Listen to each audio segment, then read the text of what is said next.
Salut les Marc, salut les Smart, salut peuple de catch-up, bienvenue dans votre podcast qui suinte, qui dégouline, qui transpire le catch par tous les pores de la peau, du slip et du masque. Chaque semaine, nous passons au crible des chroniqueurs de la team catch-up, tous les shows de la WWE et d'autres fédérations. À l'occasion, aujourd'hui, on se retrouve pour reviewer le vaisseau amiral, le show rouge de la WWE Monday Night Raw, le 1484e du nom. Ça se passe à Providence, Rhode Island, USA, dans le Dunkin' Donuts Center. Ouais, le Dunkin' Donuts Center, je vous jure que c'est vrai. Au commentaire, Byron Saxton, Corey Graves, Jimmy Smith, avec peut-être quelques invités au cours de ce Monday Night Raw. Vous m'avez peut-être reconnu, je suis votre dinosaure masqué, je suis votre dinosaure masqué, je suis votre Luchasaurus des podcasts, je suis votre tonton Chris, votre tonton catch-up. Bienvenue dans le monde merveilleux du show rouge, et pour m'accompagner dans cette review tout de rouge, pour analyser, décortiquer, encenser ou mettre en PLS cet épisode, laissez-moi vous introduire à mon partenaire tag team, alors là, Ancestral of the Day, because voilà, là on est, c'est du lourd, c'est 100 ans qui vous regardent du haut de cette review de Monday Night Raw. J'accueille l'archange Géliel. Salut Géliel. Salut tonton, salut à tous. On est parti pour cette review de Raw, effectivement. Voilà, on s'était quitté sur les affres de Friday Night SmackDown. Peuple de catch-up, on se retrouve pour le Monday Night Raw, c'est le 1er novembre, c'est le jour des morts. Va-t-il se passer quelque chose d'imprévu ou pas? C'est ce qu'on va voir tout de suite. Et ce Monday Night Raw, bah écoute, mon Géliel, il va commencer tout simplement avec le main event féminin, puisque c'est Bianca Belair qui va démarrer ce nouvel épisode de Raw et qui va revenir sur les moments forts de la rivalité contre Becky Lynch. Elle dit l'Irlandaise la voit pas comme une menace et qu'elle compte montrer que c'est une grosse erreur. Autour de Lynch, d'avoir la parole et de dire que Belair a pu arriver au sommet seulement parce que elle était tout simplement pas là. Le lendemain de son accouchement, elle s'est intensivement remise au sport, et ça se voit, car c'est très très très dur d'être elle, et c'est compliqué pour une personne de devoir démarrer une nouvelle vie et d'être championne à la fois à nouveau, et le public semble ne pas s'en rendre compte, elle tape un peu sur le public. Là-dessus, écoute, on va faire l'angle dans son entièreté, mon bon Géliel, puisque c'était énorme. Ça a commencé donc en battle au mic sur le ring, et tout simplement, l'opener de ce Monday Night Raw, c'est tout juste, en toute humilité, un petit Raw Women's Championship, Becky Lynch versus Bianca Belair. Et là, les amis, on va avoir un match de quasiment 19 minutes, du lourd, du très très lourd. Là, physiquement, on va pouvoir en parler justement un peu, parce que Becky Lynch est face à une véritable athlète, et du coup ça va chauffer grave entre les deux. Il va y avoir des phases de domination entre l'une et l'autre, mais on sent quand même à chaque fois que quand les retours de Becky, ça souffre. Elle va beaucoup tenter d'aller au sol, et ce qui est plutôt bien joué, moi je trouve, puisque justement comme elle est un peu en infériorité physique, et bah du coup elle va essayer de faire un peu de mat wrestling et tenter un peu quelques soumissions, tenter quelques disarmeurs, mais ça va pas coller parce que Bianca Belair, elle y va, elle balance du powerbomb. Tu me diras ce que t'en as pensé, Géliel, quoi. Mais plusieurs contres justement de ces fameuses soumissions de Becky Lynch se sont transformées en grosses powerbomb par la Bianca Belair. La IST d'ailleurs va tenter de tout, elle a une panoplie très large, elle peut monter sur les cordes, elle monte sur le turnbuckle, elle va tenter du splash, tenter du flying elbow, pour moi elle est totalement complète entre les cordes, et là je pense que d'ailleurs l'ensemble du WWE Universe est assez d'accord là-dessus, je pense que c'est assez unanime. D'ailleurs, c'est pas que le WWE Universe, il me semble qu'elle a terminé première catcheuse dans le PWI 500 au niveau des femmes. Donc, ça, je peux pas te dire ça. Ouais, mais écoute, c'était il y a quelques temps là, pas très longtemps, mais il me semble que c'est elle qui termine numéro 1. Fact-checking, peuple de catch-up, sur la position de Bianca Belair dans le Pro Wrestling 500. Alors, on revient au match. Le match, bah écoutez, ça va s'envoyer, mais alors, première constatation, c'est le public. Le public, au départ, est très partagé. On se retrouve dans une situation, si on prend sur le début du match, où il va y avoir une partie du public qui chante Let's Go Bianca et le reste pour Becky. Et moi, j'ai trouvé qu'au fur et à mesure du match, assez incroyablement, Becky, ça montait encore plus. Et au bout d'un moment, les champs Becky ont pris le dessus un peu sur Bianca Belair. Ça a commencé à devenir plus compliqué. Alors dans ces cas-là, qu'est-ce qui se passe avec Becky Lynch, les amis? Eh ben Becky Lynch, elle se illise. Elle devient de plus en plus méchante et de plus en plus fourbe au fur et à mesure du match. Et là, bah, ça loupe pas puisque le public de Providence est à fond derrière Becky. Et ben puisque c'est comme ça, elle va décider de faire des saloperies à Bianca. Et pour ça, elle va tout simplement retirer un coussin du turnbuckle.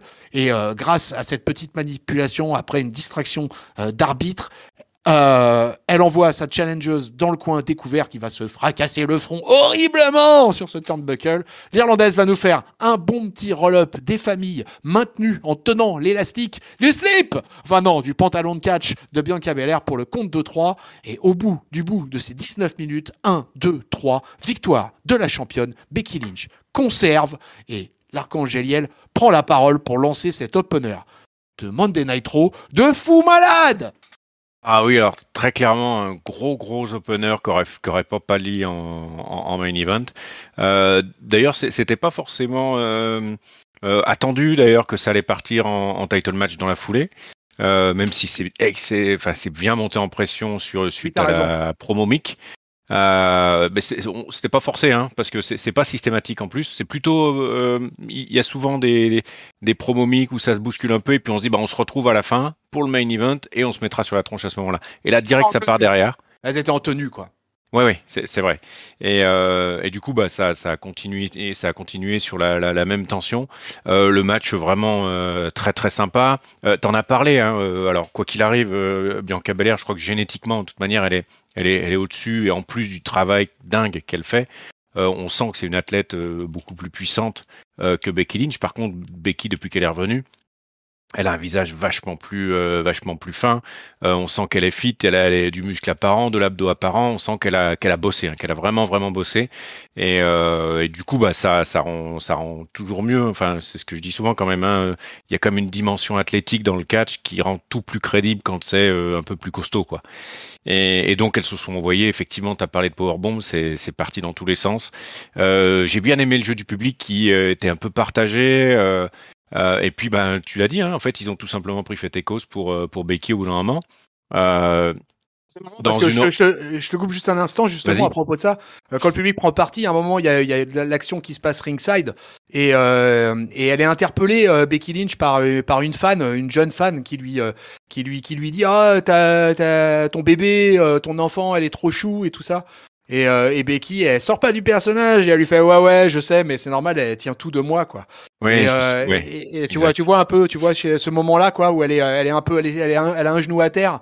Et elle parle comme ça à la fan qui est au-dessus derrière la barricade d'insécurité et vraiment je trouve que vraiment c'est fou ce truc, cette adoration totale du public américain en tout cas avec Becky qui même face à une top babyface comme Bianca bah, continue à encourager Becky et elle qui continue à travailler finalement ce personnage de twinner. Ma question pour toi Géliel finalement c'est tu trouves pas que dans Becky il y a quand même du Stone Cold au féminin quoi? Du twinner. Pas encore complètement assumé, je trouve que alors enfin comment dire l'avancée dans la carrière n'était pas la même, mais Stone Cold l'assumait complètement ce côté-là. Je trouve que c'est pas encore complètement abouti pour Becky qui mixe encore un peu. Là, on sent bien que il en manque encore un peu quoi. Elle est pas encore complètement assez méchante. Le public prend fait et cause de manière un peu encore gentillette. Il en manque encore un petit peu pour effectivement avoir ce vrai rôle twinner que pouvait prendre Stone Cold parfois, insupportable et en même temps apprécié, en même temps adoré. Donc il en manque encore un peu pour moi. Voilà, pour moi. Qu'est-ce que tu penses du in-ring de Becky depuis qu'elle est revenue là? On a parlé un peu de sa shape et tout ça. Bah, je le trouve beaucoup plus. Alors, elle a quand même transformé son in-ring. Il y a beaucoup d'éléments de heal. Elle va s'enfuir quand elle est un peu emmerdée ou elle va tenter des coups beaux un peu plus stiff quand elle voit que ça peut passer. Elle a enfin, c'est un peu plus heal quoi. Et moi, j'aime bien. Il n'y a pas de souci. Indépendamment du fait qu'elle soit bien fit, je pense qu'elle a un déficit de puissance qui se voit quoi. Et dans un match contre Bianca Belair, je trouve que ça se voit moins contre contre une Sacha, ça se verra moins contre une Bayley par exemple. Charlotte étant pour moi un peu hors compétition de ce point de vue-là. Donc il y a un petit déficit de puissance, mais par contre elle est dans une shape de dingue quoi, vraiment vraiment folle quoi. Ouais, néanmoins, cette shape, alors moi, je trouvais Becky, l'avant Becky, avant la grossesse, je la trouvais un peu pataude, moi, dans le ring. Et je trouvais qu'il y avait Ouais, ouais. certains mouvements qu'elle réalisait pas super bien. Par exemple, même encore maintenant, d'ailleurs, même son coup de pied, son espèce de disaster kick à la Cody Rhodes, là, je le trouve rarement bien réalisé.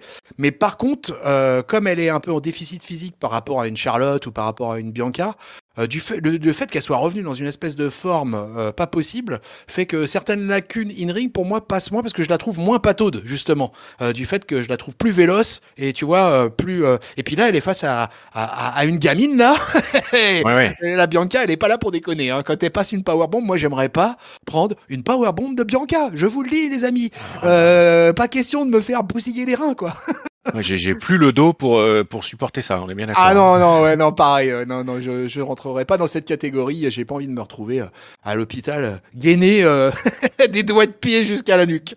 Donc voilà. Donc écoute, tout ça pour dire qu'on a eu quand même, il faut bien le signaler, un opener de Monday Night Raw des familles. Ouais. Un vrai, et surtout qu'il n'était pas si attendu que ça. Donc c'est toujours, enfin moi j'aime beaucoup quand on est un peu surpris. Et puis que là, au total, il y a quoi? Il y a 10 minutes plus 15 minutes de match à peu près, je crois. Il y a 25 minutes d'opener avec les deux filles, où ça s'envoie sévère. Alors effectivement, tu l'as dit, hein, Becky qui conserve à la fin, en mode un peu heel, et c'était très bien aussi. Donc voilà, très bien. Super opener qui pouvait largement faire un main event, comme je disais. Voilà, donc l'info sportive, c'est tout simplement que la championne d'Euro reste championne et que l'affaire n'est pas finie. Allez, on passe à la suite, on passe en backstage. Les Los Misterios sont en interview et ils parlent du match de ce soir qui va voir s'affronter Austin Theory, rien d'autre qu'à la légende Ray. Si, ils sont en interview et évidemment qui va arriver? Eh bien sûr Austin Theory. C'est dommage de ne pas avoir pu faire un selfie avec la légende Ray en fait, hein, c'est un peu le problème de Austin, c'est pas grave, il va le faire ce soir après avoir battu Ray parce qu'on enchaîne, on va direct entre les cordes, mon Géliel, on file pour ce match entre Austin Theory versus Rey Mysterio avec Dominique pas loin. Alors, tu me diras ce que tu en as pensé, mais pendant l'interview, voilà, on est habitué. Ray il est toujours dominé physiquement de toute façon par ses adversaires. C'est très rare que ça, il en soit autrement. Mais Austin Theory me fait des impressions avec des bras. Il a l'air d'avoir des bras, mais c'est des bras de bûcheron, quoi. Et il a une tronche. Il me fait penser un petit peu. Alors là, attention, toute proportion gardée, surtout Giscal s'il m'écoute. Il faut pas qu'il monte au plafond. Mais il me fait penser à Cena jeune, à Cena en mode prototype, à Cena dans son premier match face à Kurt Angle, tu vois. Il y a un petit côté comme ça. Je le compare pas du tout par rapport au micro, par rapport à machin, etc. C'est juste ma sensation visuelle de ce Austin Theory, quoi. Et on va Et avoir un. je Vas-y, vois, et vas-y. parce qu'en fait, il avait, Sina a et un peu moins maintenant, mais c'est surtout au niveau des pecs qui sont extrêmement développés. Et ça, c'est effectivement, Sina jeune avait des pecs énormissimes. Et Austin Theory a un peu les mêmes. Alors, je sais pas s'il a repris les mêmes moves, au moins à la salle, mais il y a ça effectivement. Les bras, j'ai moins perçu, mais moi, c'est surtout effectivement le côté pec énormissime. Et puis avec une tête qui ressemble un peu jeune, effectivement. Mais surtout les pecs qui m'ont effectivement fait sembler à ça. Penser à ça.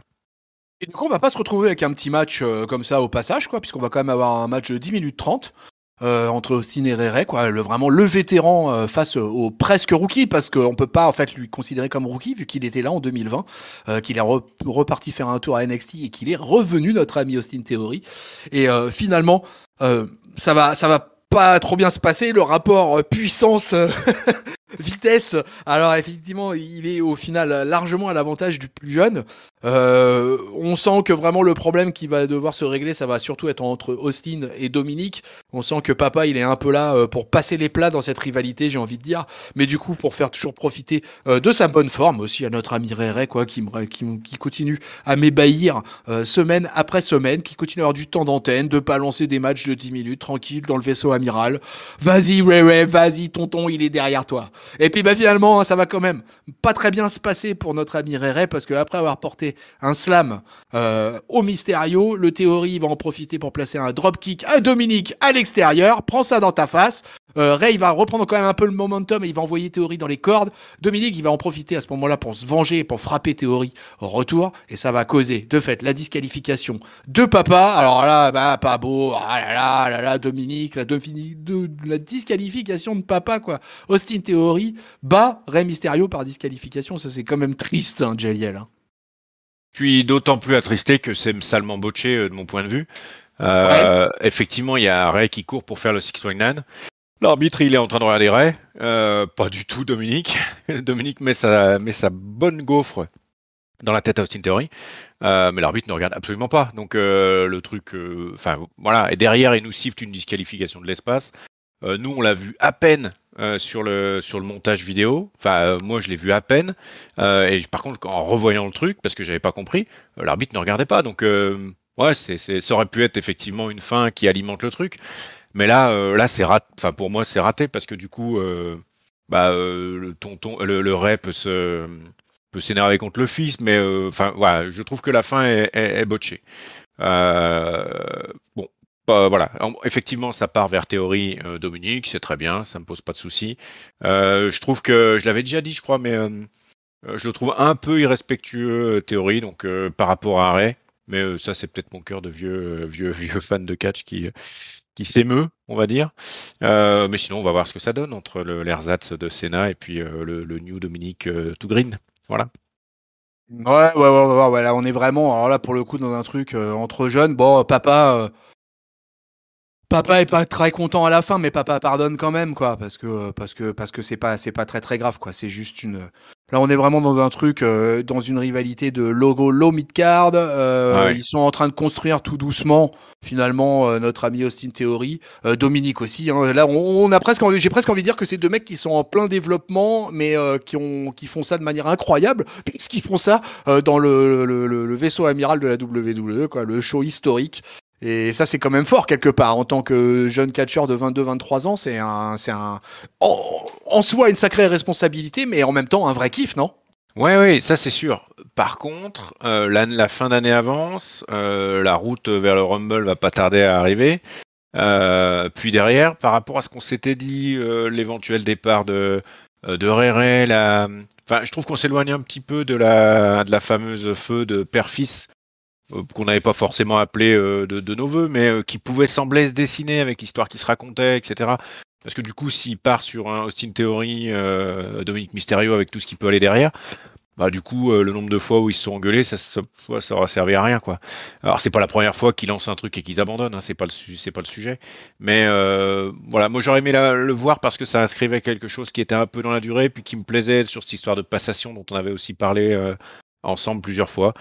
Voilà, bon, si c'est peut-être une feuille temporaire en attendant de revenir dessus, pourquoi pas. Mais voilà, disons que en l'état, ça éloigne un peu de ça que j'aimais bien. Ok, allez.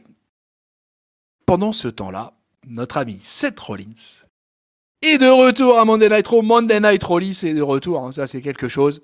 Et sous une bronca toujours extraordinaire. c'est ça qui est bien, c'est quand tu regardes du catch, en fait, tu aimes quand il y a une énorme bronca.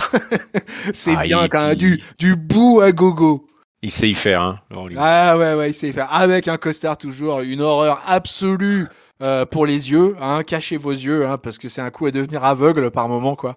Et vraiment ce personnage complètement dingue qui le tient à merveille, notre ami Seth Rollins, quoi, qui sait faire de la cheap pop tranquille, ça passe peinard. Voilà, donc là il est là, il nous fait une promo sur le ring pour nous rappeler qu'il est le nouveau challenger au titre de la WWE. Il a son contrat dans la main gagné après avoir remporté donc le fameux ladder match 5 étoiles de la semaine dernière. On en a longuement parlé dans la review de la semaine dernière avec l'ignoble Ringside, et donc je vous encourage à aller écouter ça, c'est en ligne. Le champion Biggie est là et commence à parler avec son prétendant quand les deux vont être interrompus par l'arrivée sur le stage de Kevin Owens. Just keep fighting. Le Québécois nous dit qu'il entend beaucoup de monde se prétendre le visage d'Euro, mais qu'il y a quelqu'un que tout le monde semble oublier, tout simplement lui. Il donne toujours tout ce qu'il a dans le ring et ça n'a pas toujours tourné en sa faveur et en particulier la semaine dernière. Il nous dit que si Rollins il est trop fatigué pour affronter Biggie ce soir parce que l'idée c'est de Rollins affronter Biggie ce soir, tout ça ça pouvait être pas mal pour Biggie. Et Biggie lui il est clairement venu pour la bagarre. Donc s'il y en a un des deux ou les deux qui veulent s'y mettre, on sent que Biggie de toute façon il est prêt à s'y coller. Et finalement, Owens il va revenir en disant que si Rollins il est trop fatigué pour affronter Biggie ce soir, et tout simplement qu'il dégage du ring. D'autres sont comme lui et eux sont prêts à la bagarre. Et du coup, Kevin Owens va pousser ensuite pour que l'on voit pour la première fois Biggie versus Owens. First time ever.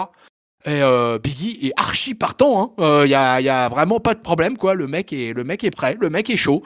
Et du coup, on nous book tranquillou Kevin Owens versus Biggie dans le main event de Monday Night Raw, Géliel. Exact. Et très content. Très content. En plus, c'est vrai que c'est rigolo, mais Biggie, il est tout sourire et on y va et on va s'y filer, on va s'y coller, etc. Et donc ça tombe bien. En plus, Kevin Owens, moi j'adore, pas de difficulté.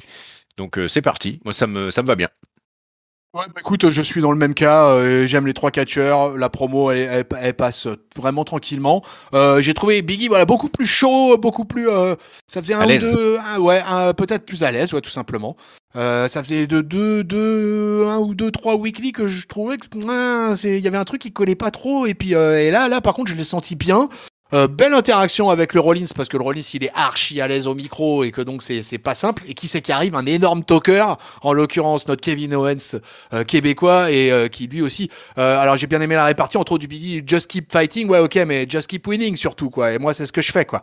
Et ça c'était bon. Donc du coup belle interaction entre les trois. Et puis ça nous moi, je t'avoue que direct, je me suis dit, ah ouais, Biggie versus KO dans le main event. Wow! Après le ladder match de la semaine dernière, on nous renvoie à nouveau un beau main event. Et ça, du coup, j'en étais fort satisfait. Ah oui. Et impatient. Et impatient, ouais. Allez. Alors, par contre, le match sera sans le titre en jeu. C'est un match, un single match. C'est bagarre, brawl. Ouais, voilà, brawl. Allons-y. Alors plus tôt dans la journée, on verra une petite vidéo où il y a Carmella qui a félicité Zelina Vega d'être devenue la reine. Les deux heels vont ensuite avoir une altercation avec Rhea Ripley et Nikki Ash. La reine, Zelina Vega, honore de sa présence Providence et elle apparaît en tag team avec Carmella. Carmella, toujours dans sa gimmick un peu avec toujours le masque qu'elle utilise pour pouvoir catcher, pour protéger son visage en tant que femme la plus belle de la WWE. Il faut qu'elle protège un peu. Le Miz avait fait un peu ça à une certaine époque aussi, en protégeant son visage, en mettant un masque, etc. Et donc elles affrontent Rhea Ripley et Nikki Ash. Alors un match pareil, pas un squash cette semaine pour l'instant. On est au 3e match à Monday Night Raw, les amis. On n'a pas eu un seul squash.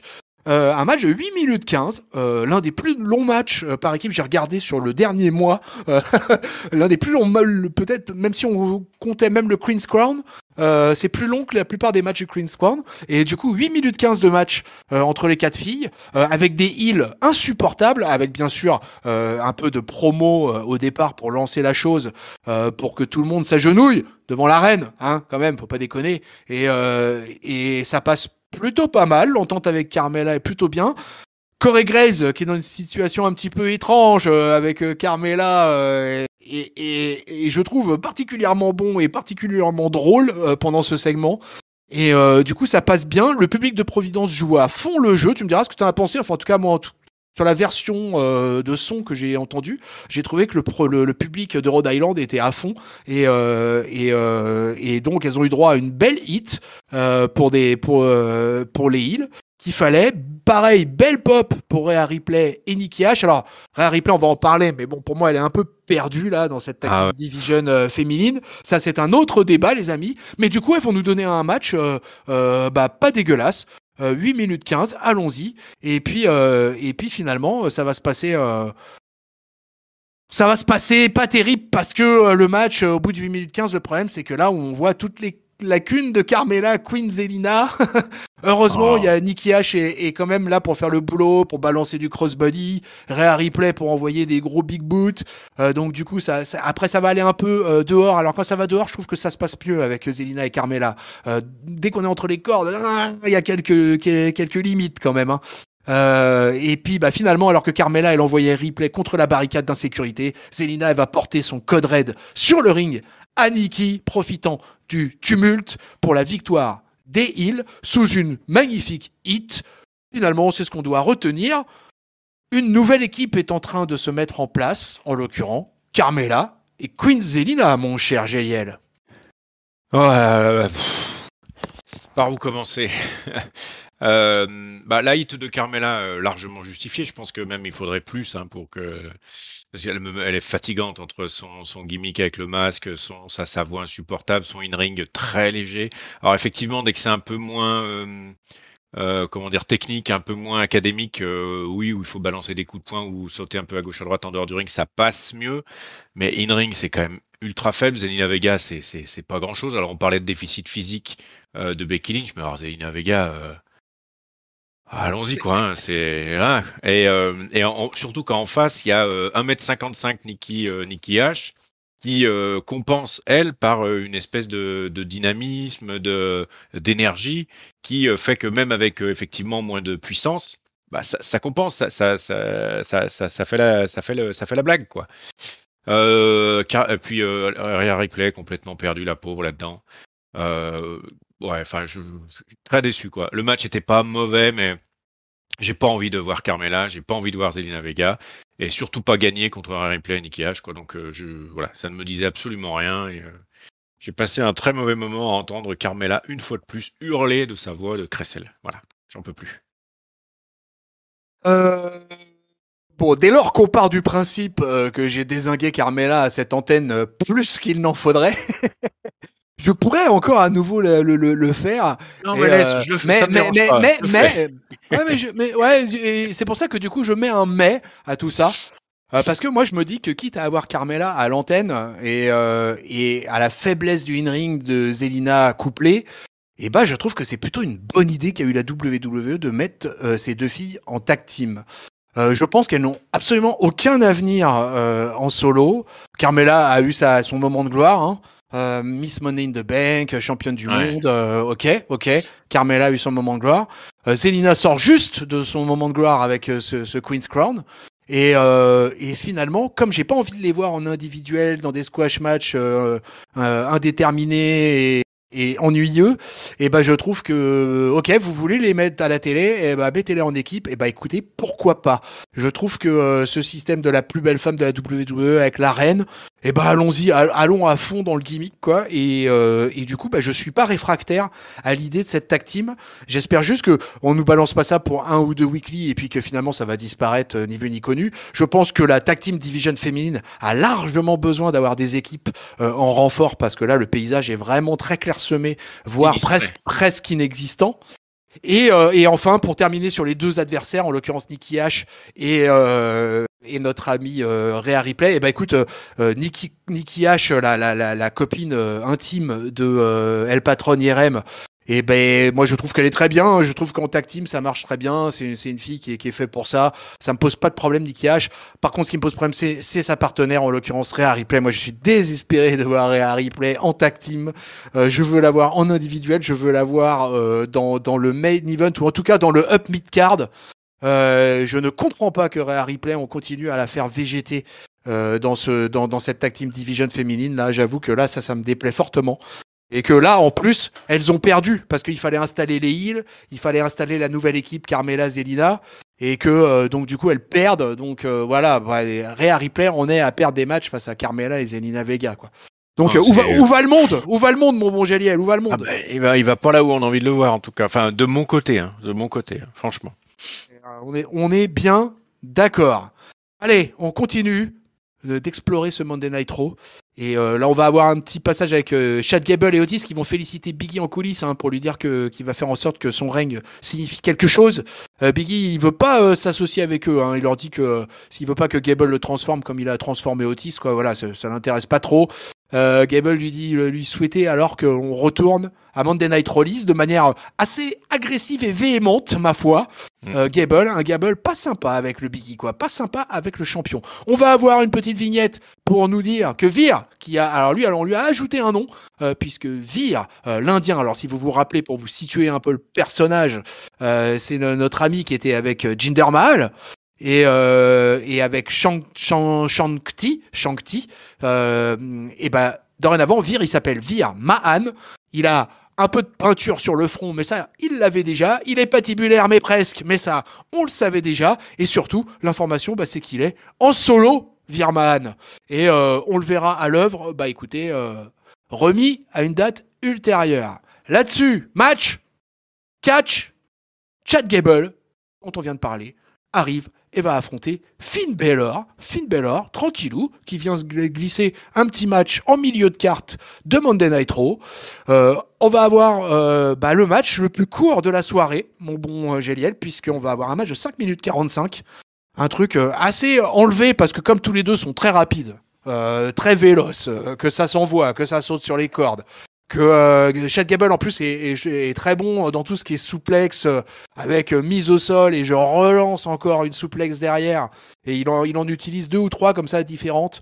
Donc c'est un catcheur assez spectaculaire, quoi, qui est certainement victime de sa toute petite taille, et pour qui c'est un peu compliqué. Toujours avec Otis en autiste, au bord du ring, en train d'encourager son copain en faisant quelques beuglements un petit peu étranges par moment. Ouais.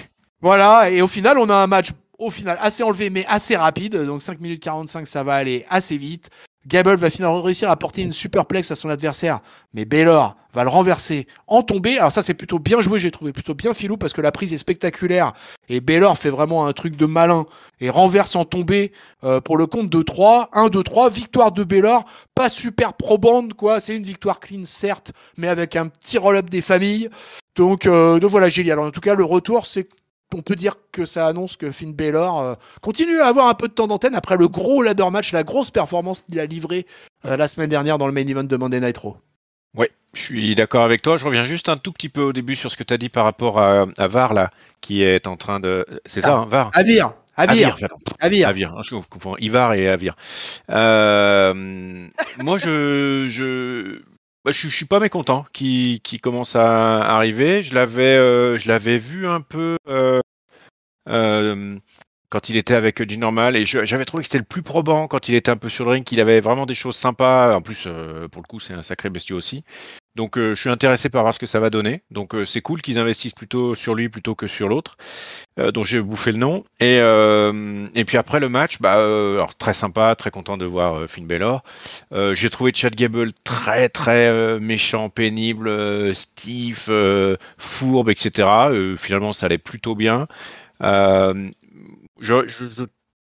Je trouve qu'il a un peu trop galéré, notre bon Finn Balor, pour battre un Chad Gable qui est quand même, si c'est pas le fond de la low card, c'est juste au-dessus de la low card, quoi, mais pas beaucoup plus.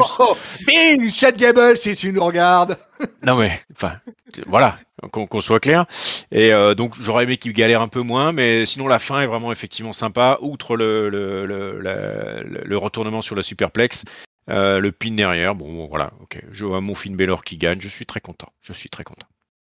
Écoute, si tu es satisfait, au moins c'est très bien. Tu quittes ce segment en nageant dans le bonheur, et est-ce que tu vas continuer à être dans le bonheur avec ce qui va suivre, puisque dorénavant, nous entrons dans la Tag Team Division de Monday Night Raw. Dolph Ziggler et Bobby Roode se retrouvent Riddle, et lui disent que voilà, ils l'ont cherché toute la soirée. Riddle, il part un peu sur un espèce de délire sur les chiens, etc. Avant que Ziggler lui dise regarde pour dire que ce soir ils affronteront les Street Profits, et une fois qu'ils auront gagné, Randy Orton et lui devront faire attention, car ils ont eu de la chance. La semaine passée, on vous rappelle, déjà, il y avait de la friture sur la ligne avec tout ce beau monde, et ça continue, et là on a un gros match, Dirty Dogs versus Street Profits. Là, ça envoie du très lourd. On va avoir un match de 11 minutes, dont moi, je vais vous dire direct que j'en aurais pris 5 minutes de plus, ça m'aurait posé aucun problème.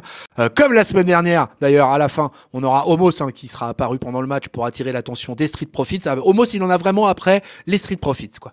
Et, et donc, tout ce beau monde va se retrouver là-dedans. Si je dis pas de bêtises, Randy Orton et Riddle sont aux commentaires. Exact, exact. Et alors Riddle, lui, il se fait plaisir d'ailleurs. Il se lâche, mais alors une puissance. Puis alors en même temps, il est admiratif. Il parle de l'âge des Dirty Dogs. Voilà, il se fout bien de la gueule de Ziggler et Rude, en expliquant aussi. Ça doit être les heels, etc. Mais ouais, bah pour des gars de cet âge-là, tout ça, ouais, je respecte le palmarès, mais alors vraiment à leur âge.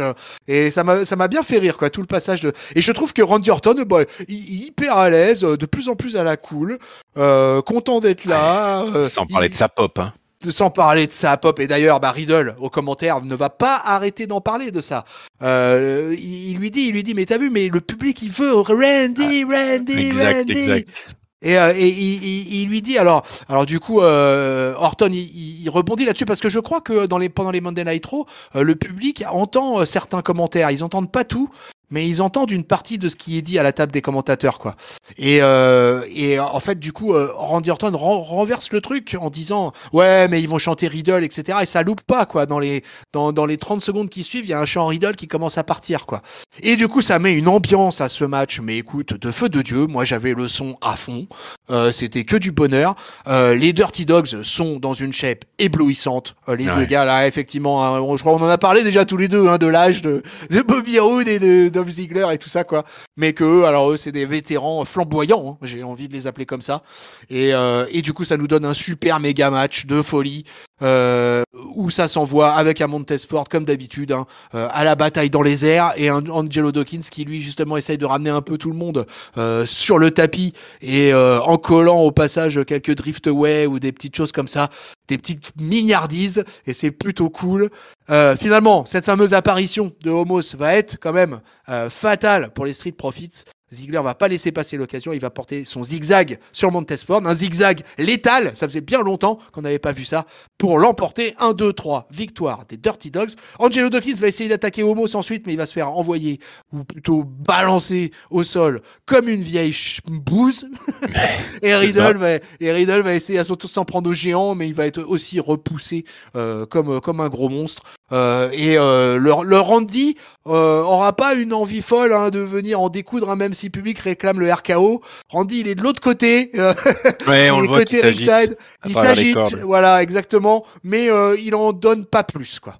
Voilà, ainsi s'achève ce segment de la Tag Team Division et ce match entre les Dirty Dogs versus Street Profits. Victoire des Dirty Dogs, mon Géliel. À toi la parole sur ce segment.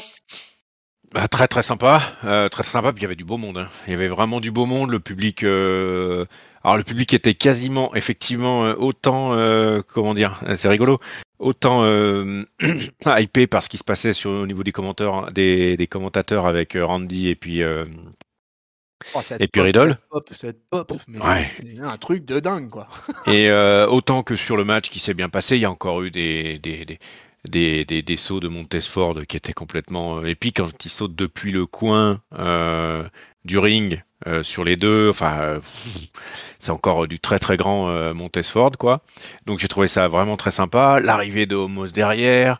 Enfin, vraiment, on sent qu'il peut y avoir en plus une alchimie. Alors, peut-être pas à 8 parce que je crois que. Enfin, disons que ça pourrait être sympa à 8 si tout le monde est en forme, on va dire. On va dire ça comme ça. Et donc il y a quand même deux fois, il y a 4 fois deux.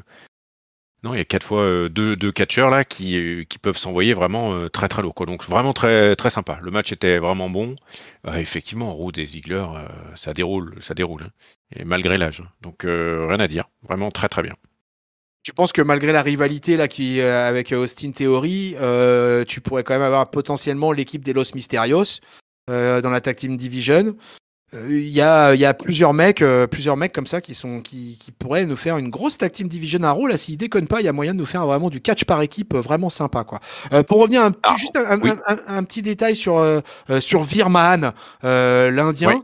Ouais. Moi, en fait, si tu veux, ça me pose pas de problème qu'il soit présenté, machin et tout ça. Ce qui me pose problème, en fait, c'est que moi, je trouve que c'était une très bonne idée, ce clan indien. Et je trouve que les trois étaient parfaits, que ça manque un peu les clans à la WWE. Et je trouvais que c'était l'occasion de mettre ces trois-là en avant et de faire quelque chose de sympa. Je suis étonné donc de les voir lancer Veer en solo. Donc on verra la suite effectivement pour ce catcheur-là. Mais après, voilà, tout ce segment Tag Team Division de Monday Night Raw, j'ai trouvé ça cool, j'ai trouvé ça fun, j'ai trouvé ça rythmé, j'ai trouvé ça ambiançant, j'ai trouvé que les Dirty Dogs, ça envoie du steak. Montez Ford, les amis, peuple de catch-up, Montez Ford, qui fait des sauts à 4 mètres de haut. Quel catcheur incroyable. Et Angelo Dawkins, je le trouve bon aussi dans le ring, hein. Il est dans un autre style, quoi. Il est, c'est ce que je dis, voilà, il revient lui, c'est un peu lui qui revient un peu sur terre, qui remet un peu tout le monde sur le tapis, qui colle des DDT, qui colle des prises de tête comme ça au sol, dans un autre registre, mais donc du coup ils sont super complémentaires et ça donne des matchs super enlevés et c'était un super match. Voilà, c'était très très bien. Ah, puis surtout, moi ce que j'ai aimé, c'est avec les 8 là, sans Edgy Style, on sent que ça peut repartir dans tous les sens de l'autre côté, quoi. Et c'est vraiment ce que j'ai apprécié sur ce côté-là. Je sais pas ce qu'ils vont construire. Les clans, j'aime bien, mais ils arrivent jamais à en faire grand-chose en fait, dans l'absolu. Donc c'est plutôt souvent décevant. On verra, voilà. En tout cas, j'ai vraiment passé un bon moment. Allez, on quitte la Tag Team Division du vaisseau amiral et on se retrouve directement dans l'univers du titre US avec notre champion, en l'occurrence Damian Priest, qui est interrogé sur son élan de furie de la semaine dernière contre T-Bar. Notre ami nous explique que notre champion, qu'il n'avait rien contre son adversaire de particulier avant que celui-là fasse l'erreur de lui balancer une chaise dans la gueule, et on peut le comprendre. Donc si tu lui manques de respect à Damian, il te le fait payer. Et ce soir, il y aura donc un rematch, sauf que ce soir, ça sera un peu spécial car ce sera un no DQ match. Rapide petite promo de T-Bar qui nous dit qu'il a exposé le vrai visage de Priest et que ce soir, ça va saigner. Et c'est parti, no DQ match, il n'y a pas de titre en jeu. Damian Priest versus T-Bar, c'est juste pour la bagarre. Et là, ça va s'envoyer pendant 13 minutes. Écoutez, les amis, je vais faire un spoiler, je vais vous donner mon avis sur un aspect. C'est pour moi le meilleur match de Dominik Dijakovic à la WWE depuis qu'il est dans le main roster. Je dis bien depuis qu'il est dans le main roster. J'étais même très surpris presque de la longueur du match, 13 minutes, sachant que c'est l'avant-dernier combat de la soirée. Les deux gars vont s'envoyer avec une grosse animosité entre les belligérants. Ça se tape dessus méchamment, ça s'aime pas. Ils passeront pas leurs vacances ensemble, comme disait l'autre. Et du coup, ça va balancer de tout là, mon ami là, de la chaise, de la table, du kendo stick à éclater. À un moment, notre ami Damian Priest se retrouve, je sais pas pourquoi je dis notre ami, mais bon, il faudra qu'il fasse un petit tour à catch-up pour faire un petit You Talk Too Much à l'occasion. Il va se retrouver coincé dans les cordes. Alors ça, c'est toujours un peu aléatoire comme angle. Voilà, t'es coincé par les cordes. Voilà, et du coup, tu te prends une avalanche de coups de kendo stick. Mais finalement, quand tu te délivres en 2 secondes. Et tu te relèves et tu mets un gros big boot des familles et tu rebalances du kendo stick. Donc ça tabasse sévère. Moi, je m'attendais à une destruction de la table des commentateurs, mais on n'y a pas eu droit, il me semble. Hein. Non. Non, on n'a pas eu droit. Hein. Et pas droit, mais du coup, ça s'envoie quand même très très très très très sévère entre les deux. Il n'est pas trop dit au niveau des commentateurs américains, un peu la position de T-Bar par rapport au titre US, etc. S'il demande quelque chose ou si vraiment là c'est juste une histoire de règlement de compte entre deux hommes. Et effectivement, on va comprendre pourquoi, parce que finalement, au bout du bout de ce match, Priest va frapper son adversaire avec une chaise avant de suivre avec un gros choc slam depuis l'apron là vers une table à l'extérieur. Donc écrasement total de notre ami Dijakovic, T-Bar, excusez-moi, à l'extérieur. Son recoining, le finisher de Damian Priest pour ressortir victorieux. Là-dessus, on s'attend à une célébration du champion et finalement ça reste assez sobre, il est bien amoché en particulier au niveau du ventre et tout ça, donc on sent que les 13 minutes ont été intenses et là-dessus une musique retentit et un nouvel arrivant dans le roster de Monday Night Raw fait son apparition, en l'occurrence Apollo Crews, toujours accompagné du Commander Aziz. Et Apollo Crews, il met les pieds dans le plat, il dit direct que lui, ce qui l'intéresse, c'est le titre US et que dorénavant, Damian Priest, il est dans leur viseur. Voilà, ainsi s'achève tout le segment autour du titre US, mes amis. Alors, qu'est-ce que t'as pensé de tout ça, mon bon Géliel? Eh ben écoute, moi j'ai trouvé ça très bien. J'ai trouvé ça très bien parce qu'il y avait une énergie assez dingue. Euh, et il y avait une tension entre T-Bar et, et Priest qui était dingue hein, aussi. Hein. Franchement. Et du coup, ça rendait vraiment bien. On a bien vu aussi que les corps avaient un peu souffert hein, quand même, hein, on peut se le dire. Et puis le public était à fond derrière. Quand Priest va sortir la première, c'est une table hein, qui sort en premier. Tout le monde est debout, tout le monde est en feu.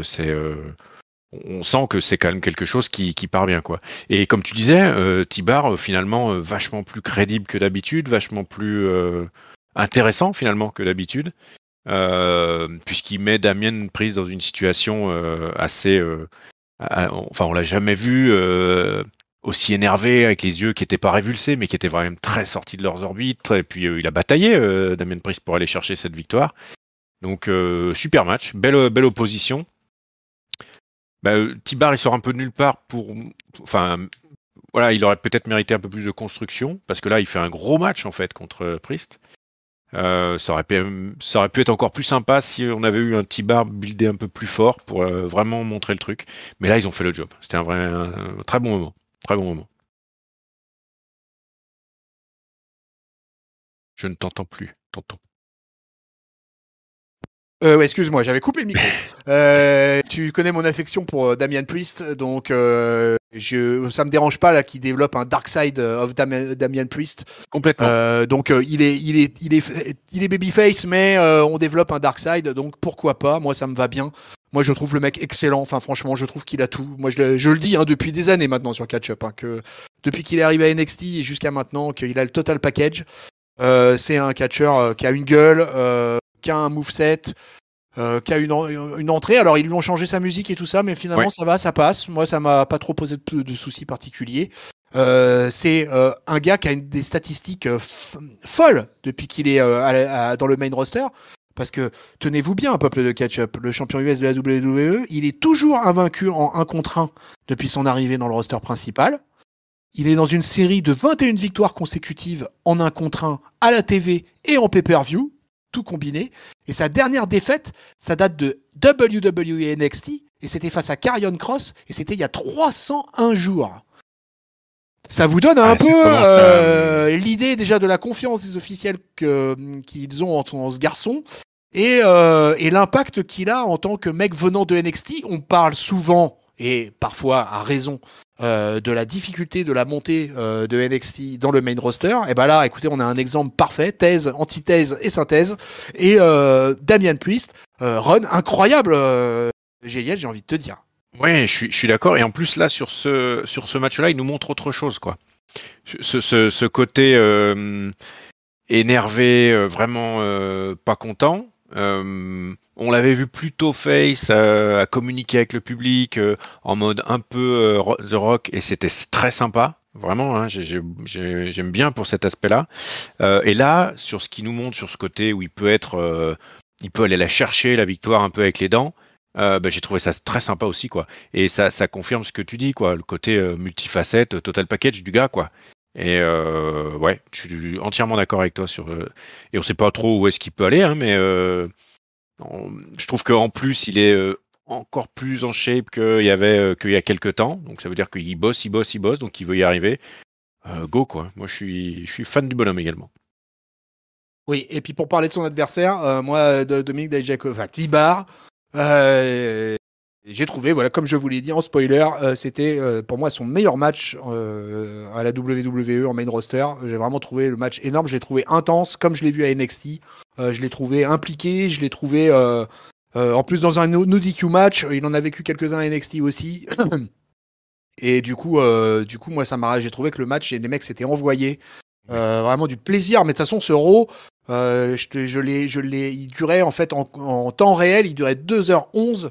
et je n'ai pas fast-forwardé 10 secondes de ce Monday Night Raw. Ah, il est bien passé. Et c'était parfait, et voilà, et ce match était parfait, et c'était, on vous le répète, l'avant-dernier match de la carte, les amis. Donc ça rigolait pas, Monday Night Raw, ce 1er novembre 2021. Providence était gâté, et continue à être gâté, parce que tout simplement, d'abord on va avoir petit segment coulisses, hein. Backstage, Reggie qui va parler avec John Morrison. Alors John Morrison, il croit en son karma, hein. John Morrison, il est en position zen, il ne glande rien. Globalement, c'est un peu ce qui se passe. John Morrison, là, de temps en temps, il a 10-20 secondes d'antenne, et il regarde les autres courir et les autres faire un peu n'importe nawak autour de lui. Et c'est exactement ce qui s'est passé. Reggie va devoir fuir, bien sûr, puisqu'il va être attaqué par tous les prétendants du 24/7, R-Truth, Tozawa, Drake Maverick en costard. Donc lui, il espère faire un roll-up en costard. Donc voilà, ça rime à rien. Notre ami Reggie disparaît dans la nature après avoir fait un backflip arrière vers l'exit. Donc au revoir Reggie, qui commence à être champion depuis, je crois qu'il est champion depuis plus de 100 jours, du 24/7. Ça c'est assez rare, hein. Il y a qu'R-Truth qui l'a tenu comme ça une durée assez longue. Peut-être tu t'en fous en fait du 24/7. Hein. Alors, je m'en fous royal, mais à partir du moment où ça commence à se rapprocher un peu plus du ring, comme ça a été le cas là ces derniers temps, c'est déjà plus intéressant. C'est déjà plus intéressant, et c'est peut-être aussi pour ça qu'ils bougent moins. Hein. Voilà quoi, parce qu'avant ils se prenaient des coups de poubelle, ou ils étaient cachés dans un aspirateur. Enfin, c'était tout et n'importe quoi. Voilà, ça devient plus un peu plus catchesque, donc très bien, très bien. Petit segment backstage qui a son importance, en particulier pour un de nos discordeurs, en l'occurrence Gilou, puisque Becky Lynch est en interview. Alors elle est dans le look, hein, dans le look Coco, grosses lunettes, gros manteau, la totale, le title bien en évidence. Elle explique dans l'interview que Bianca Belair doit maintenant retourner à l'arrière de la file, et c'est bien normal. Elle attend un nouveau challenger pour son titre, et qui va se pointer? Et ben tout simplement c'est Liv Morgan qui arrive et qui fait un face-à-face entre les deux. Bon, Becky va quand même s'arracher au bout d'un moment, faut pas déconner, mais c'est bien Liv Morgan qui a annoncé un petit peu pour la suite des événements, mon cher Géliel. Alors, je pense à notre Gilou, parce que Gilou est un gros fan de Liv Morgan et qu'il souhaite ardemment de ses voeux depuis plusieurs épisodes. Et il nous a laissé des commentaires, mais des commentaires qui étaient en décalage avec les sorties des reviews. Donc du coup, Gilou, je rame un peu et je reviens sur ce dont tu nous as parlé. Et en l'occurrence, ton espoir qui est peut-être en train d'arriver, en l'occurrence, Liv Morgan dans le main event féminin, Liv Morgan qui pourra affronter Becky Lynch pour le titre. Est-ce que Géliel, es-tu dans le même enthousiasme que notre ami Gilou? Complètement. Et je l'avais déjà dit dans plusieurs reviews. Je trouve qu'il faut donner sa chance aux workers, quoi. Voilà.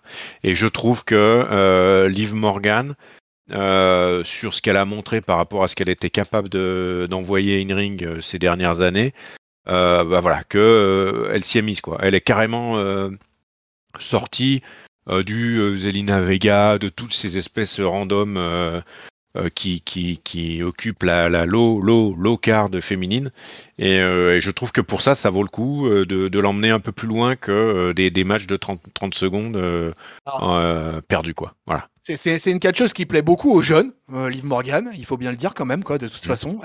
Parce que pourquoi? Parce que déjà c'est une catcheuse de son temps, donc qui gère beaucoup les réseaux sociaux, etc. Et qui du coup est assez populaire. Alexa Bliss est un petit peu c'est un petit peu plus âgé, mais Liv Morgan elle a 27 ans, et c'est vraiment une production WWE, j'ai envie de te dire. Hein. Elle est rentrée à la World Wrestling Entertainment en 2014. Et elle est restée quand même 3 ans à la NXT. Et elle est dans le main roster depuis 2017 quand même. Hein. Ouais, mais... Et elle est arrivée avec le Riot Squad. Et du coup, là, elle a grimpé petit à petit. Ouais. Voilà. Et petit à petit, depuis 2017, mine de rien, elle a fait son chemin. Ça fait 4 ans. Elle est là, elle est toujours à l'antenne. Elle a été draftée à quelques occasions. Elle a été en équipe, en clan, en individuel. Et puis petit à petit, elle grimpe. Elle a 27 ans, elle a un âge parfait. Je te dis, pour m'occuper du Twitter de Catch-Up, je peux te dire que effectivement, elle est très populaire parmi la fameuse tranche qu'adore la WWE, en l'occurrence les 18-49 ans, mais plus précisément les 18-35 ans, où là, elle fait un tabac.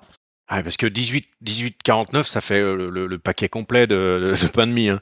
Faut enlever quelques, quelques tranches pour que ça ait un peu de sens. 18, 30, combien tu dis? 34? Ouais, 18,35, ouais. 35, ouais, ça commence à être un peu plus fin comme truc. Ouais, je comprends. Moi, j'aime assez aussi. Et si elle continue à bosser, il n'y a pas de raison qu'elle mérite pas quelque chose, quoi. Donc, je suis OK avec toi. Après, est-ce que quand même, comme moi, t'en as pas noté que, tu sais, souvent au micro, par exemple, quand Rey Mysterio il parlait en backstage, il y avait une grosse ovation derrière, on entendait la Providence, quoi. Tu vois, quand Liv Morgan elle est apparue, j'ai pas senti une foule énorme. Il y a eu un peu de pop, mais ça n'a pas été un truc, tu vois. Bah, C'est pas je pense, il y a encore un déficit de popularité, c'est clair. Enfin, c'est clair. Mais ça va se combler avec des matchs un peu références, avec des émotions, des grosses batailles qu'elle a pas encore eu, qu'elle a pas encore eu. Donc, c'est compliqué de construire ça sur uniquement du buzz sur les réseaux sociaux, quoi. Parce qu'aujourd'hui, ça reste une bonne partie de sa construction. Donc voilà, vivement qu'elle ait des matchs références, des bons gros matchs, des belles victoires, des title shots qui se terminent même si elle les perd à 3 fois rien, et puis voilà, ça va se construire petit à petit. Comme tu dis, à 27 ans, et encore le temps, elle est parfaite à ce moment-là, quoi. Oui, oui, oui. De toute façon, elle a l'avenir devant elle, Liv Morgan. Donc, il n'y a pas de souci avec ça. Et puis, c'est bien. Et puis, pour prendre de l'expérience, de toute façon, même si elle a du title shot avec des défaites face à Becky ou d'autres, bah, c'est comme ça qu'on accumule. Et puis, si elle reste et elle continue son brin de carrière à la WWE, bah, à 30-32 ans, elle sera peut-être partie vraiment des main eventeuses établies, qui sait. On lui souhaite Oui. que ça, de toute façon. Surtout qu'il va y avoir dans quelques années, dans 32 ans, ça fait dans 5 ans, donc 5-6 ans. Charlotte, tout ça, il faudra voir un peu ce que ça donnera aussi. Hein. Donc, Oui, c'est vrai, c'est vrai, c'est vrai. elle pourra arriver à ce moment-là, quoi. Mais il y aura un renouvellement de génération, mais je m'inquiète pas pour le renouvellement de génération des femmes à la WWE. Je considère que le roster de la NXT est très bon, qu'il y a tout un tas de possibilités, il y a tout un tas de grandes catcheuses d'avenir là qui vont taper à la porte et qui vont arriver au main roster. Coucou Raquel Gonzalez au passage. Et, euh, et donc j'espère que ouais, je suis assez confiant moi pour la division féminine de la WWE. Je pense que c'est vraiment, de toute façon, c'est la meilleure division féminine au monde. Voilà, c'est tout. Alors évidemment, on en a souvent parlé, ce décalage entre les main eventeuses et la low mid card, où vraiment Ouais, on a l'impression qu'il y a une il y a un espèce de trou, quoi. fossé, il y a un gap. Vraiment, on a l'impression qu'il y a un truc énorme qui empêche les filles de passer, de faire ce fameux step up là et arriver dans le main event. Ce que va faire Liv Morgan. Donc, écoute, on lui souhaite bien du plaisir. D'ailleurs, je parlais de la pop de Liv Morgan que j'avais semblé un petit peu faible. Et moi, je trouve que vraiment, il y a vraiment eu la bascule parce qu'on est resté sur un segment backstage. Et là, c'est avec Seth Rollins et Kevin Owens qui apparaissent. Et là, il y a une pop énorme, énorme du public quand on Ah voit ouais. Seth Rollins et Kevin Owens. Et tu vois, c'est là où moi j'ai trouvé qu'il y avait quand même une petite différence quand même comment le public accueillait Seth Rollins et Kevin Owens alors que juste à la seconde il venait de quitter Liv Morgan et vraiment pop énorme avec les deux sbires en train de se causer dans l'oreille, dans le backstage. Seth Rollins, il dit perfidement à Kevin Owens qu'ils peuvent travailler ensemble pour affaiblir Biggie. Le Québécois, il refuse. Il est droit dans ses bottes. Il refuse catégoriquement de s'associer à lui. Et il lui interdit au passage d'intervenir dans son match de ce soir. Et là-dessus, messieurs, notre main event Biggie, le champion de Monday Night Raw du WWE Champion, affronte Kevin Owens. Et alors, je ne bouderai pas mon plaisir à une telle affiche. On va avoir un match de 13 minutes. On sortait déjà d'un match de 13 minutes. Cette semaine, on pourra noter que dans ce Monday Night Raw, il y a le match le plus court a duré 5 minutes 45, donc 6 minutes, on va dire, sans compter les entrées, évidemment, à chaque fois.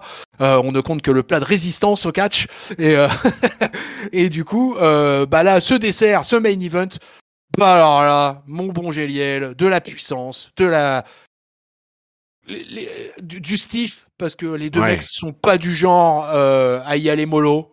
C'est vraiment quand je t'envoie une close line, quand je t'envoie une souplesse, quand je te chope dans une soumission, eh ben je t'envoie quoi. Je t'y mets, je te colle, je te rentre dedans. Et, et évidemment, ça va nous envoyer un énorme match entre les deux. Avec un Biggie quand même qui reste fort quoi. Enfin pour moi il est resté fort en tout cas Ah oui, oui, notre ami clairement. Biggie. À aucun moment on le sent en difficulté à plein de moments mais pas dans un danger total quoi. On sent qu'il quand même il gère, que voilà, il commence à être de plus en plus habitué au match, au gros match. Il a affronté quand même des Drew McIntyre, des choses comme ça, donc ça aide, des Lashley et compagnie. Euh, Du coup, les deux mecs vont nous envoyer des gros matchs. Même ça va s'envoyer des coups de tête et tout. Enfin, grosse animosité même qui monte d'ailleurs au fur et à mesure du match, quoi. Hein. Et, euh, et c'était plutôt pas mal pour mettre une grosse ambiance. Alors vous vous doutez bien que Seth Rollins, le heel absolu, n'a pas respecté la demande de Kevin Owens et est venu interférer dans ce match. Au bout d'un moment, il est venu porter un low blow à Biggie, mais Kevin Owens a tout vu et sur le coup, il sait pas trop quoi faire, quoi. Alors finalement, il chope, il se décide à faire le tombé tout simplement, mais Biggie va le renverser avec un tombé lui aussi pour le compte de 3. Là-dessus, Biggie est pas content hein, envers Kevin Owens, quoi. Il lui reproche d'avoir essayé de profiter de la triche de Rollins, quoi. Owens, il lui promet que voilà, que c'est fait qu'il avait rien vu. KO, il se tourne ensuite vers Rollins pour lui dire que tout est de sa faute. Alors, évidemment, le Seth Rollins, il a fui, hein, comme le chacal qu'il est sur la rampe. Et Kevin Owens, qu'est-ce qu'il fait? Bah, il challenge Seth Rollins pour la semaine prochaine. Owens, il va à nouveau retourner vers Biggie, quoi. Hein. Alors Biggie qui est bien essoufflé, bien chaud, qui est encore bien vénère, quoi. Et il lui dit voilà qu'il a rien fait de mal, qu'il a pas essayé de tricher, que voilà que c'était clean et tout, il y avait pas de problème, que c'était fair play.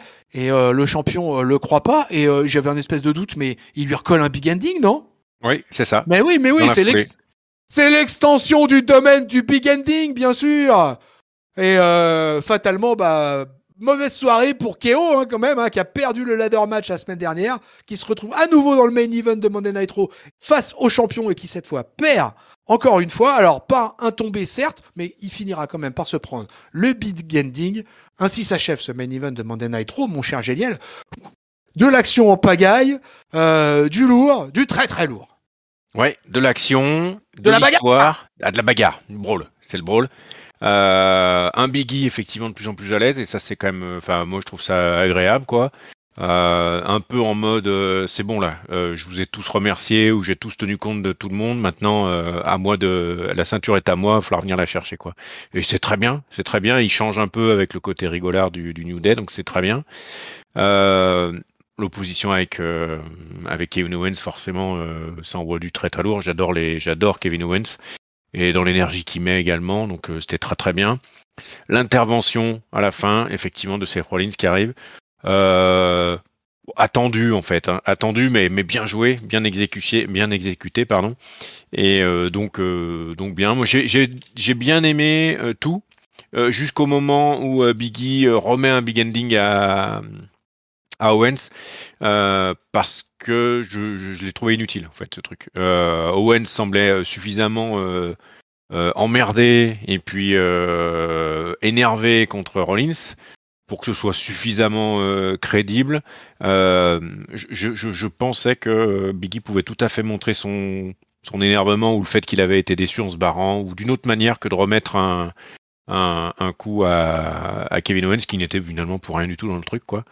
Donc voilà, je suis pas la fin je la trouve un peu too much, surtout qu'il n'avait pas besoin d'aller si loin dans le côté un peu heel ou autre, je sais pas Biggie. Voilà, ça m'a paru un peu too much, mais sinon l'ensemble du main event était très sympa.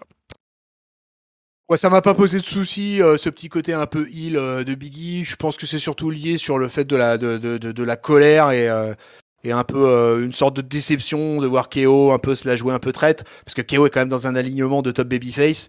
Et mais je les ai trouvés énormes. J'ai trouvé ce match hyper sain, hyper agréable à suivre. Hyper intense et ça j'adore. Moi j'aime toujours finir les main events des weekly en un gros main event avec un gros match et là c'est ce qu'ils nous ont livré. Ils ont délivré la marchandise et d'ailleurs KO le dit d'ailleurs en arrivant sur le ring hein, que lui à chaque fois qu'il monte sur le ring de toute façon il délivre et ça c'est la vérité vraie de Kevin C'est Owens. vrai. Et C'est vas-y, pardon. oui, excuse, un main eventer pour moi tellement naturel. Et alors, il a laissé un peu planer certains doutes quand même, notre ami Kevin Owens hein, dans ce Monday Night Raw. Parce qu'à un moment, il a parlé dans une des promos où il explique que son contrat dure 3 mois ou 3 ans. Allusion claire à son contrat qui se termine en janvier 2022. Et on sait que Kevin Owens, on peut lui lancer des appels et vraiment, j'adore tellement ce catcheur et j'aimerais bien le revoir avec un run de champion à la WWE. Ah ouais. Parce que là, il flirte avec le main event, même plus que ça, parce que là, il vient de faire un back-to-back, là, 2 main events consécutifs à Monday Night Raw. Je pense qu'il a fait un bien énorme à Monday Night Raw, que ce draft était judicieux. Et là, on a eu, voilà, au final, un super match. Et c'était Il vraiment. repère encore. Oui, il repère encore. Notre ami Kevin Owens repère encore. Mais c'est un match, c'est les highlights de ce Monday Night Raw. Si vous devez voir un match, et ben c'est ce main event. Il n'y a pas photo, quoique il y a des autres bons matchs dans ce Monday Night Raw. Mais ça, on va en parler dans le top flop note. Et mon cher Archange, ce que je vais faire aujourd'hui, c'est que je vais changer un peu la donne. J'avais envie de lire un ou deux avis. De nos amis du Discord sur ce Monday Night Raw, parce que là j'en ai 2 en particulier, dont un dont on a déjà parlé, en l'occurrence notre ami Gilou. Et pour parler de ce Monday Night Raw, il nous expliquait qu'il est très satisfait. Pour lui, c'était top. Surpris de la victoire de Finn Balor contre Gable après un bon match. Curieux de connaître de la suite pour la team Gable et Otis qui tourne en rond. Peut-être une séparation, bientôt une séparation, dit-il. Je suis un peu étonné de voir Liv Morgan faire le face-à-face envers Becky Lynch, mais c'est un match à prévoir dans un prochain Raw pour le titre féminin. Donc voilà, tu vois. Il l'a balancé direct pour le titre féminin, quoi. Ouais. Dans un Monday Night Raw, direct. Mais il aurait préféré en fait que ça se passe après le Royal Rumble. Mais bon, ça sera peut-être un test pour Liv Morgan. Owens qui fume Biggie, Rollins au micro, quel tueur. Ce serait chouette de voir Zelina et Carmella championnes par équipe. Ah, tu vois, alors lui, il est dans la vie. Hein. Elles iraient bien ensemble. Ah, bah tu vois, je suis allé dans ton sens, mon cher Gilou. Et c'est la seule possibilité que je puisse imaginer pour les titres par équipe féminin. Bah, j'ai presque envie de dire que t'as pas trop tort non plus là-dessus, parce que ça se bouscule pas dans la tag team féminine. Donc oui, effectivement. Et c'est un peu triste aussi qu'on en soit là, à vrai dire. Hein. Et enfin, Cruz contre Priest pour le titre des États-Unis, ça peut envoyer quelque chose de lourd. Je suis aussi, encore une fois, d'accord avec toi, cher Discorder. Si vous voulez nous rejoindre sur Discord, c'est facile. Tous les liens sont dans la description des vidéos ou des podcasts. Et enfin, un avis qui nous est cher, mon cher Géliel, puisqu'en l'occurrence, le papy, dans le topic spoiler era, j'ai été un peu lire ce qu'il racontait. Et lui, pour lui, il a trouvé Raw un peu bizarre, en fait. Il trouvait que les affiches faisaient un peu light, hormis le Becky versus j'ai perdu versus Bianca. Même s'il a botché d'ailleurs dans le Discord, je cite son botch puisqu'il nous a quand même fait un beau Becky versus Lynch. Big up, papy. Et pour lui, bah, même le Owens versus Biggie était un peu décevant. Il a l'impression qu'ils ont eu du mal à convaincre le public avec cette rivalité. C'est surtout Seth Rollins que les gens veulent voir. Ouais, je sais pas, on va en parler après, mon cher papy. Et après, ça a l'avantage de mettre pas mal de nouvelles têtes à l'antenne, mais bon, ça faisait limite house show comme épisode. Ouais, mais dans un house show, du coup, bah, y a une très bonne ambiance du public, et je trouve que c'était le cas dans ce Monday Night Raw. Donc écoute, on en reparlera du public, papy, si tu veux. On en débattra à l'occasion. Et enfin, il termine avec, à noter qu'il a l'impression qu'ils veulent que Priest et T-Bar reprennent le flambeau de McIntyre Sheamus. Il leur souhaite du bon courage. So long, papy, tu vois, j'ai même pensé à ton avis dans le spoiler era. J'espère que tu m'en voudras pas. Allez, nous, on passe au top flop note des chroniqueurs qui sont dans le studio. Et dans le studio, il y a Géliel et il y a Tonton. Et là, c'est le tour à Géliel. Alors, je vais commencer par mon flop. Je suis désolé, hein, mais je vais continuer à le mettre sur cette team Carmella et compagnie là, qui ne ressemble à rien, ne doit pas exister catchesment parlant. Donc ça ne m'intéresse pas, je ne veux pas les voir, je ne veux plus les voir. Donc voilà. Et puis alors pour mon top, par contre, alors il y avait plusieurs choses parce qu'il y a quand même des bons matchs. Je vais le mettre à Damian Priest versus T-Bar parce que j'en attendais absolument rien, en fait, pour être clair. Et dans l'absolu, bah, c'était pas si mal que ça. Voilà. Et du coup, voilà, je vais retenir ça pour le main event, pour mon top. Parce que l'histoire, la nouvelle histoire racontée par, le nouvel angle qui est capable de prendre Damian Priest, Enfin, voilà, moi j'ai bien aimé, surtout parce que j'en attendais pas grand-chose, quoi. Et au final, je suis assez d'accord avec Tonton sur l'idée de dire Tonton ou qu'on avec avait. papy? Non, excuse-moi, avec Papy, pardon, dans le sens où c'était pas des grosses affiches, par contre, chaque match a délivré, quoi. Et, euh, et c'est peut-être notablement intéressant que un T-Bar, par exemple, arrive à sortir, t'as dit 13, hein, c'est ça, d'un match super intéressant avec et du kendo stick et de la table, etc., etc. Alors qu'on l'attend pas là, on l'attend pas là. Et puis que pareil, un Ziggler Rude arrive à nous hyper avec un environnement avec Omos qui approche, avec Randy Orton autour. Donc il n'y avait pas forcément des gros noms. Je suis d'accord avec Papy. Par contre, In-Ring, ça a assuré. Le public a sans doute participé hein, parce il était en feu du début à la fin.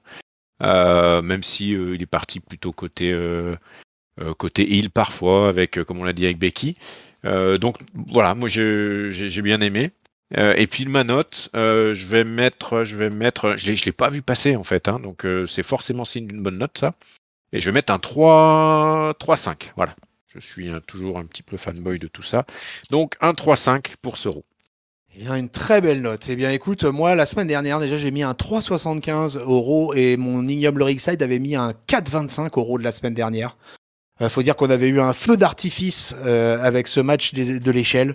Et là, je tombe sur ce Monday Night Raw. Alors moi, je suis pas du tout dans la vie un peu tiède, j'ai envie de dire, de Papy. Je suis largement, mais alors largement plus enthousiaste. Je n'ai pas vu le temps passer pendant ce Monday Night Raw. J'ai trouvé que tout Ouais. était plutôt bien à sa place, tellement à sa place que j'en ai du mal à donner un flop. Parce que tout a coulé au fur et à mesure. J'ai trouvé que tous les matchs étaient bons. Je n'en revenais pas d'avoir un Monday Night Raw avec des matchs à plus de 6 minutes, etc. Et même plus, largement plus que ça. Épaté par cet opener. Vraiment, j'ai trouvé ça vraiment cool. Donc du coup je suis assez embêté parce que moi du coup le flop je vais le mettre à quelqu'un que j'aime bien. Et ça arrive à catch up, c'est comme ça, qui aime bien châtie bien, mais je vais le mettre à Rhea Ripley. Et parce que vraiment c'est une énorme déception pour moi là cette tag team division féminine. Il y a pas assez d'équipes, il y a pas assez d'émulation. C'est pas normal d'avoir une Rhea Ripley dans la tag team division. Elle devrait être en individuel, elle devrait être en solo, elle devrait péter des mâchoires avec ses big boots énormes. Elle a un physique hors norme chez les femmes. Elle est pour moi l'une des rares qui est dans la concurrence avec Bianca et Charlotte à ce niveau-là. Peut-être même la seule.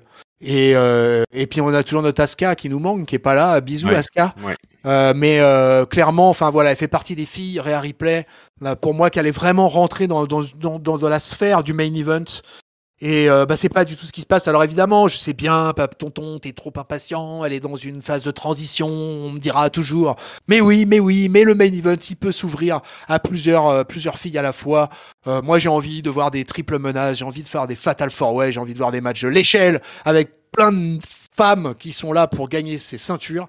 Et du coup, voir Rhea Ripley dans cette situation-là.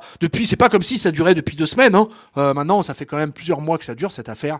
Ouais. Moi, je commence un petit peu à être usé par le traitement et le booking de Rhea Ripley. Donc, please, sauvez Rhea Ripley. Et mon top, écoute, c'est quoi? C'est le feu d'artifice ce soir. J'ai envie de mettre un co-top. Je suis le MC, donc du coup je vais me permettre un co-top, je vais mettre un co-top à l'opener, le Bianca versus Becky. Et même si cette fin, elle est un petit peu escamotée, ce truc, je te pète la gueule dans le turnbuckle où j'ai enlevé le coussin, c'est pas gentil. Bon, ok, je triche un peu en tenant l'élastique du slip. Bon, ok, mais c'est pas grave, c'est pas grave. Le match c'était intense, la promo était intense, tout était cool. Et donc en co-top avec cet opener, le main event, on ouvre et on ferme le show avec du feu d'artifice.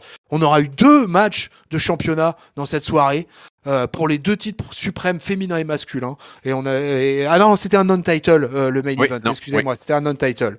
Mais malgré tout, c'est pas grave. Pour moi, c'était un match d'un niveau de title match. Et c'était grandiose. Voilà, big ending et une belle fin. Voilà un finisher qui porte bien son nom pour finir un Monday Night Raw. Et ma note, écoute, j'ai été enchanté par celui de la semaine dernière. Et là, comme ils font un back-to-back mémorable pour moi, Ouais. et j'adore avoir un deuxième show qui s'enchaîne derrière de super qualité. Et donc là, pour féliciter la WWE de ce show, je vais lui mettre un 4. Je pense une de mes plus belles notes à Monday Night Raw depuis cette année. Même si je me rappelle peut-être d'un Monday Night Raw avec le triple menace Sheamus, Drew McIntyre, Damian Priest que j'avais extrêmement bien noté aussi. Mais ça fait partie. Ouais, c'était un super show. Pas de fast forward, que du plaisir, des bonnes surprises, des arrivées et voilà. Et puis il y a plein de choses. Il y a un gros roster aussi. C'est aussi toujours le même problème. Finalement, il y a un gros roster à Monday Night Raw et faut que tout le monde figure. Et dans toutes les title pictures de chaque ceinture, je sais pas ce que t'en penses, mais il y a du monde qui se bouscule quand même. Alors oui, et je me faisais la réflexion parce que sur ce rôle-là, on a eu beaucoup de catch, quoi. On a eu beaucoup de catch et finalement c'est ça aussi qui fait que les notes sont bonnes. C'est parce que les matchs étaient, je trouve, bons, même si au début les menus affichés n'étaient pas forcément un Chad Gable contre Finn Balor, ça envoie pas du rêve. Austin Theory, c'est pareil, ça c'est pas voilà. Et encore plus le T-Bar, mais au final il y a eu beaucoup de matchs, beaucoup moins de segments backstage que d'habitude, et puis les matchs ont délivré, quoi. Donc ils ont tous été capables d'amener quelque chose dans leur histoire, dans la manière de raconter le truc. Donc voilà, il y a ça aussi, quoi. C'est aussi pour ça, je pense qu'il est passé vite ce Raw et qu'il a été de mon côté très apprécié. Ouais, et puis il y a un petit détail, mine de rien, qui fait un peu la différence aussi, c'est que dans ce Monday Night Raw, alors on parle pas du tout du booking des Survivor Series, hein. Les Survivor Series n'existent pas. Mais par contre, toutes les ceintures ont été représentées, ont toutes eu des segments, des matchs, etc. Les deux titres suprêmes, je l'ai dit tout à l'heure, féminin, masculin, le titre par équipe masculin et féminin, tu vois, le titre US, tout le monde a eu sa part, plus des segments de mid-card, de low mid-card avec Théorie, les Mysterio et compagnie. Enfin, Ray, yes. je te respecte, hein, je ne te mets pas du tout dans la low mid-card, je te rassure. Mais au final, tout était là, tout était en place. Les champions défendaient leur titre, tu vois. Il y avait de l'animosité, il y avait de la bagarre dans ce Monday Night Raw. Bref, voilà, comme tu l'as dit, on a eu du catch. Voilà, donc à chaque fois qu'il y avait un match, il y avait un vrai putain de match qui commençait et on avait un vrai spectacle entre les cordes et avec des mecs à fond, une foule à fond en plus. Donc ça, c'est hyper important pour la perception du show. Donc moi, je trouve que tout était un peu mis un beau Tetris de catch. C'est bien aligné. Une belle carte, les étoiles étaient alignées. On a eu, moi je trouve que c'était pas tant moyen que ça, et je trouve intéressant qu'un show comme ça en plus soit équilibré. On a de la mid-card, etc. qui est là, et c'est plutôt intéressant. Je trouve que c'est bien de relancer un garçon comme T-Bar qui a vécu quand même un truc vraiment très compliqué depuis 2020 avec Retribution et compagnie. Et du coup il se passe plein de choses. Je suis hypé, il s'est rien passé pour les Survivor Series, c'est pas grave, c'était le Monday Night Raw du 1er novembre, on parlera de celui du 7, là on sera plus qu'à 15 jours des Survivor Series, donc là je pense qu'on va avoir 15 jours consacrés complètement au pay-per-view de Big Four, mon Géliel. Hein. Oui. Là, c'est tellement peu construit qu'il va falloir accélérer un peu le rythme là maintenant, quoi. Oui. Ouais. C'est vrai que c'en est même presque étonnant, quoi. Je pense que ça sera un Survivor Series très traditionnel, à mon avis. Raw versus SmackDown. Je vois pas du tout NXT être impliqué dans l'affaire, à moins qu'on ait peut-être que quelques surprises ou peut-être des arrivées comme ça. Mais peut-être des montées dans le roster à ce moment-là. Survivor Series, ça peut être sujet à ça. Donc ça, on verra bien. Ça sera la surprise. Et écoute, on est arrivé au bout de cette review du Monday Night Raw du 1er novembre 2021 à Providence, Rhode Island, USA. On vous a donné notre top, notre flop, notre note. Ouais, de très belles notes, un 3,5 et un 4. Donc un Monday Night Raw extrêmement bien noté par la team Catch-Up. Ça fait plaisir, ça fait toujours plaisir de faire une review sur un show qu'on a aimé, qu'on a apprécié. On espère qu'il en sera de même pour vous, que ça soit le show ou que ce soit la review. Et pour l'écouter, cette review, écoutez, tout simplement, il suffit de nous rejoindre. Discord, je vous l'ai dit, tous les liens sont dans la description. Sur la vidéo YouTube, vidéo sur laquelle vous allez laisser des commentaires, laissez des likes, partagez. Si vous voulez vous abonner, il n'y a pas de problème. N'hésitez pas, vous pouvez faire ça autant sur YouTube que sur les bonnes plateformes de podcast, Apple Podcast, Podcast, Spotify, Deezer, Google Podcast, les réseaux sociaux, Twitter, Facebook, Instagram, le site officiel catchup.lepodcast. .fr, il ne me reste plus qu'à remercier mon tag team ancestral of the day. Merci l'Archange, merci Géliel de ta présence pour reviewer ce Monday Night Raw historique. Merci tonton pour ce hosting de qualité comme d'habitude, en espérant que ça ait plu à tout le monde. Comme tu l'as dit, hein, laissez des commentaires, surtout si vous pensez que on doit être remis à plat sur certaines choses, sur le fait qu'on n'aime pas trop Carmella, etc., etc. N'hésitez pas et on viendra répondre de toute manière à chaque fois qu'on aura l'occasion. Ouais, on essaye de tenir au maximum. Gilou, je te rassure tout de suite, je sais que tu fais partie de ceux qui écrivent dans le Discord, sous les commentaires YouTube, etc. Faut juste que tu penses à me laisser tes commentaires sur YouTube, sur la toute dernière vidéo en date qui est en ligne. Ça me permet de récolter des informations ou tes questions. Et pareil, mais du coup, tu vois, j'ai été te lire sur le Discord. Pareil sur les autres Discorders aussi qui des fois laissent des trucs, mais je pense pas toujours à aller checker ça. Donc, humblement, je m'en excuse, mais on pense à vous et on vous fait des bisous à toute la team Discord là. Et c'est avec joie qu'on vous lira dans le futur. Voilà, on est arrivé au bout du bout.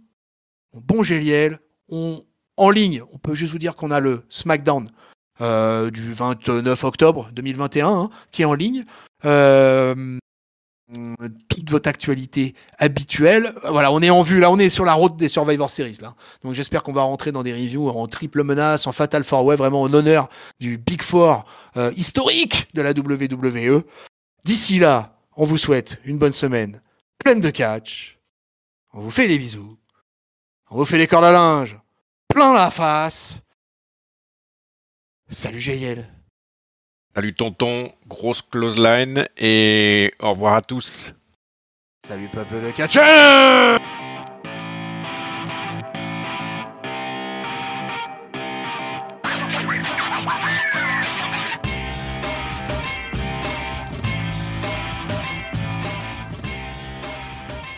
Amélie Nothomb.